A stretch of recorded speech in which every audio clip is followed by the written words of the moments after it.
राष्ट्रीय आय macro economics यानी कि समष्टि अर्थशास्त्र का सबसे ज़्यादा वेटेज वाला चैप्टर है, क्योंकि एग्ज़ाम में इस चैप्टर से लगभग 10 मार्क्स के क्वेश्चंस पूछ लिए जाते हैं, जिसमें आपका थ्योरी वाला क्वेश्चन भी होता है, जिसमें आपके न्यूमेरिकल क्वेश्चन भी होता है।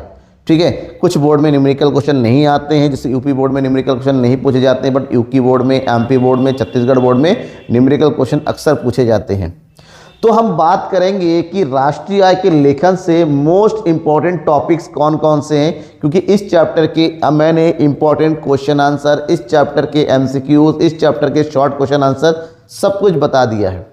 अब बारी है इंपॉर्टेंट टॉपिक को भी पढ़ ले।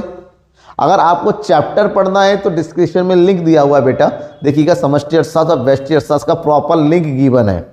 इसके अलावा बोर्ड एग्जाम प्रैक्टिस का भी लिंक गिवन है, उसको ओपन कीजिए, आपको चैप्टर वाइज सारे चैप्टर के टॉपिक्स के वीडियोस मिल जाएंगे, वन शॉट वगैरह सब कुछ है। फिलहाल आज की इस क्लास में मैं आपको बताऊंगा ऐसे टॉपिक्स के बारे में जो आपको पढ़ना है।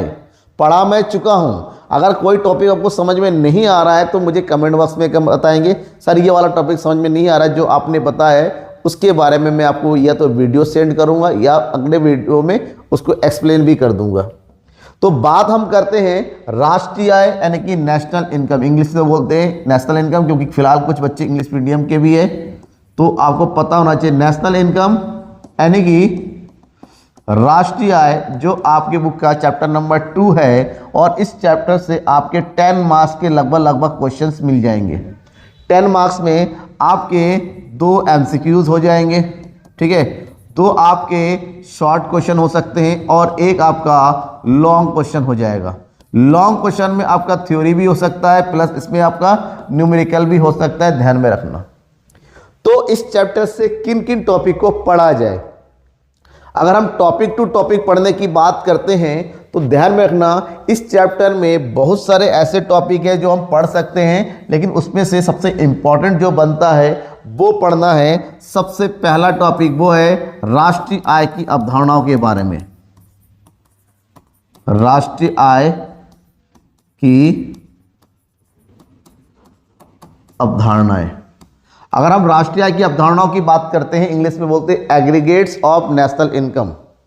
राष्ट्रीय आय की अवधारणाएं बेसिकली पहले बहुत सारे बताया जाता था, इसमें प्रयोज्य आय, व्यक्तिगत आय बताया जाता था, लेकिन अब राष्ट्रीय आय की अवधारणाओं में आपको केवल 8 अवधारणाओं के बारे में पढ़ना है, जिसमें क्या आता है, जीडीपी, जीएनपी, एनडीपी और एनएनपी, जीडीपी एमपी और जीडीपी एफसी, जीएनपी एमपी और जीएनपी एफसी, एनडीपी एमपी और एनडीपी एफसी, एनएनपी एमपी और एनडीपी एफसी।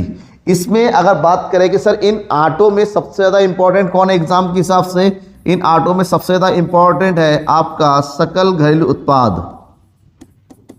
सकल घरेलू उत्पाद, जिसको हम नॉर्मली बोलते हैं जीडीपी एमपी, ठीक है। सकल घरेलू उत्पाद में डिटेल में सकल घरेलू उत्पाद के अर्थ और इसकी विशेषताओं के बारे में जरूर पढ़िएगा, क्योंकि ये जो टॉपिक है आपके एग्जाम में अकेला सेपरेट 3 नंबर में पूछा जा सकता है शॉर्ट में। इसके अलावा जो दूसरा इंपॉर्टेंट टॉपिक है वो है घरेलू आय। क्या है घरेलू आय? घरेलू आय को शॉर्टकट में बोला जाता है एनडीपी एफसी। और तीसरा आपको पढ़ना है राष्ट्रीय आय क्या है, राष्ट्रीय आय, या फिर इन दोनों में अंतर भी आपसे पूछा जा सकता है, घरेलू आय में और राष्ट्रीय आय में क्या अंतर है, ठीक है। एक क्वेश्चन जो इस चैप्टर्स में मैंने देखा है कई बार पूछा गया है, वो टॉपिक कौन सा है, वो टॉपिक है आपका कि एक सामान्य नागरिक किसे बोलते हैं। सामान्य नागरिक कौन होता है? सामान्य नागरिक किसी भी देश में रहने वाला वो नागरिक होता है जो उस देश में आर्थिक गतिविधियों को पूरा करता है और उसका समस्त आर्थिक हित उसी देश से जुड़ा होता है। मतलब उस देश में रहने के साथ साथ उसका समस्त आर्थिक हित, जैसे उपभोग करना, व्यय करना, आय करना, टैक्स का पेमेंट करना, ये वो सब उसी देश से जुड़ा होता है। उस व्यक्ति को सामान्य नागरिक कहते हैं। तो सामान्य नागरिक के बारे में शॉर्ट क्वेश्चन पूछा जाता है। इसके अलावा जो नेक्स्ट जो क्वेश्चन बनता है आपके लिए है वो है राष्ट्रीय आय गणना करने की विधियां। राष्ट्रीय आय गणना की विधियां। राष्ट्रीय आय गणना की 3 प्रमुख विधियां हैं। कौन कौन सी विधियां हैं? पहली विधि है उत्पाद विधि, जिसको हम मूल्य वृद्धि विधि कहते हैं। दूसरी विधि है आय विधि और तीसरी विधि है व्यय विधि। कुछ करो या ना करो, इन तीनों ही विधियों को पढ़ना। मैं ये नहीं कहूँगा कि आप उत्पाद विधि पढ़ो, व्यय विधि पढ़ो, तीनों ही विधियाँ आपके लिए जरूरी है, क्योंकि तीनों में से कोई भी, अब इन तीनों विधियों से रिलेटेड इनकी गणना विधियाँ पूछी जाती हैं। मतलब ये तो थ्योरी पूछ ली जाएंगी या फिर इससे रिलेटेड न्यूमेरिकल पूछे जाते हैं। अगर आप यूके बोर्ड के हैं तो बेसिकली मोस्ट प्रॉब्ली आपको इससे रिलेटेड न्यूमेरिकल यानी कि राष्ट्रीय ज्ञात करने के लिए पूछा जाएगा। ठीक है, तो ये जो टॉपिक है राष्ट्रीय रिलेटेड, क्योंकि आपको पता होना चाहिए इस टॉपिक से रिलेटेड आपको क्या मिलेगा, लॉन्ग क्वेश्चन मिलेगा। इस टॉपिक से रिलेटेड आपको मिलेगा लॉन्ग क्वेश्चन। समझ में आ गया? एक पॉइंट और है जो छोटा सा शॉर्ट में आता है, वो है दोहरी गणना।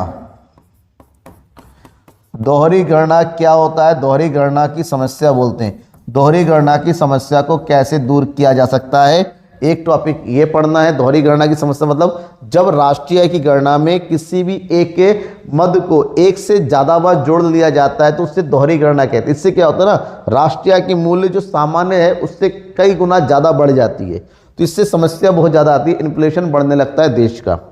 और नेक्स्ट है 5वीं, ठीक है, राष्ट्रीय आय गणना में सावधानियां।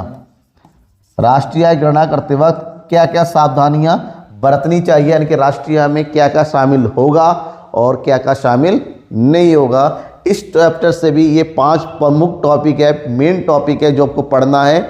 एक है राष्ट्रीय आय की अवधारणाएं, सामान्य नागरिक क्या होता है, राष्ट्रीय आय गणना की विधियां, तीनों विधियों के बारे में पढ़ना है, न्यूमेरिकल प्लस थ्योरी, और आपको दोहरी गणना की समस्या के बारे में पढ़ना है और राष्ट्रीय गणना करने की प्रमुख सावधानियों के बारे में पढ़ना है। तो इन्हीं कुछ टॉपिक के इर्द गिर्द ही आपका क्वेश्चन पेपर बनेगा। जो भी 10 नंबर के क्वेश्चन आएंगे इसी के से रिलेटेड आपका एमसीक्यूज रहेगा, शॉर्ट क्वेश्चन रहेगा, लॉन्ग क्वेश्चन भी रहेगा। अब आप बताइए इन 5 टॉपिक जो मैंने बताया, किस टॉपिक में आपको डाउट है, कौन सा टॉपिक आपका क्लियर नहीं है। ऑलरेडी मैं पहले ही कह चुका, मैं पढ़ा चुका हूँ। आपने नहीं पढ़ा है डिस्क्रिप्शन में जाइए, अगर तब भी आपको डिस्क्रिप्शन में लिंक नहीं मिल रहा है तो आप मुझे कमेंट बॉक्स में कमेंट करके बताइए, सर ये टॉपिक तो छूट गया है, मैंने नहीं पढ़ा है, तो मैं आपकी पूरी हेल्प करूंगा। ये मेरा वादा है। मैं नहीं चाहता कि मेरा वीडियो देखने वाला कोई भी स्टूडेंट जो मुझ पर भरोसा करके पढ़ रहा है उसका कोई भी टॉपिक छूटे या फिर कोई भी टॉपिक उसका रह जाए। ठीक है ना, मैं वादा करता हूँ आपको हर एक चीज़ प्रोवाइड करने का। आप इन टॉपिक को जरूर पढ़िएगा। मेरा दिल से कहता है कि इस साल के एग्ज़ाम में इन्हीं 5 टॉपिक से आपके एग्ज़ाम में पूछा जाएगा और आप इन टॉपिक को ज़्यादा ध्यान देंगे तो आपका एग्ज़ाम भी अच्छा होगा। भगवान चाहे, ठीक है ना, मेहनत करें, आपके नंबर बहुत ज़्यादा है, लेकिन भगवान तभी चाहेगा जब आप अपनी कोशिश को पूरा करके जाएंगे। आप अपनी तरफ से हर एक चीज़ का प्रैक्टिस करके जाएंगे। प्रैक्टिस कैसे करना है वो मैंने बताया, किन टॉपिक का करना है वो मैंने बता दिया। हाँ, इन सब में कहीं पर भी डाउट निकल के आता है तो डाउट मुझसे ज़रूर पूछिएगा, ठीक है। बस इंतज़ार है मुझे आपके डाउट्स का, ताकि मैं नेक्स्ट वीडियो में इसको समझा सकूं। और आप भी इंतज़ार कीजिए नेक्स्ट चैप्टर का कि नेक्स्ट चैप्टर के इंपॉर्टेंट टॉपिक्स कौन कौन से हैं, ठीक है। 2 चैप्टर मिल चुके हैं ना, बस आप इतना ही पढ़ लो आज के लिए। कल आपको नेक्स्ट चैप्टर के इंपॉर्टेंट टॉपिक भी मिल जाएगा। Thank you and bye.